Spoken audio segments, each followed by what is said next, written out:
Wow.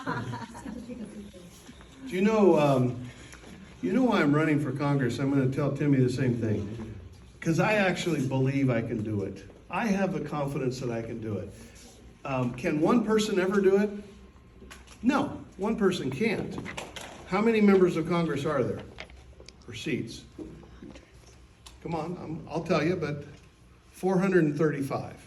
Okay, there's about 750,000 in each seat across the country. Plus there's 100 U.S. senators, and then there's the president. So you have 536 people that get to weigh in on every single decision, okay? And so one person often can't do a whole lot.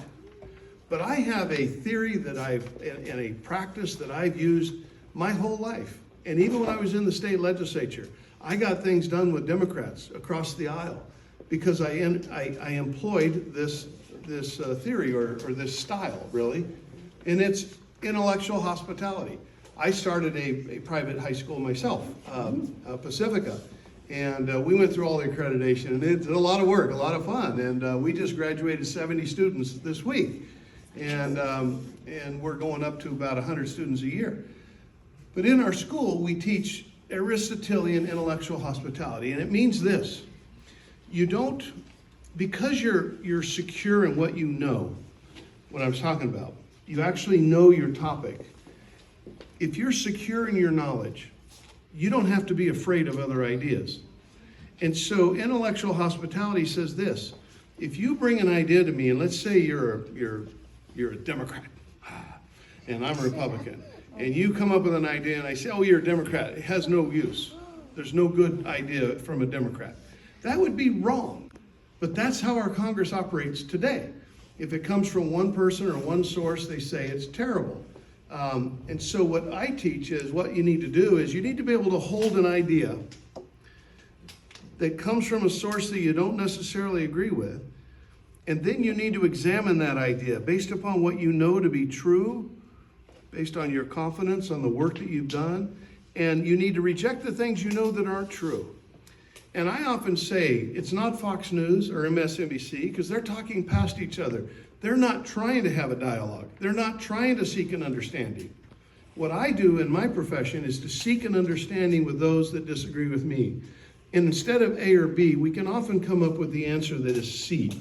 And C is often better than A or B alone, even though I was all about A when we first started.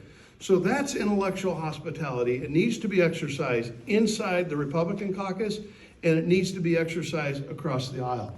And when you do that, and you appeal to people on those terms, you gain their respect, and they're more open to you. But right now we have too many people just closed and just voting party line one way or another. And so that's the style that I use, and it's served me very well, and I hope all of you practice it the rest of your life. It even works in my marriage, so. Thank you for that question, though. But I believe that I will make those changes. I will, it matters a lot who the president is, but talking to people about spending. Even we have Republicans that are spending way too much money. And I want to sit down with them and say, look what you're doing to my son or the grandchildren that I hope to have. It's like you're ruining their future because you're consuming all of the capital that's available. And when you paint it that way and you sit down and say, don't you see what you're doing? Then you can build a coalition. And once you have a coalition, you're no longer one vote. You are a coalition.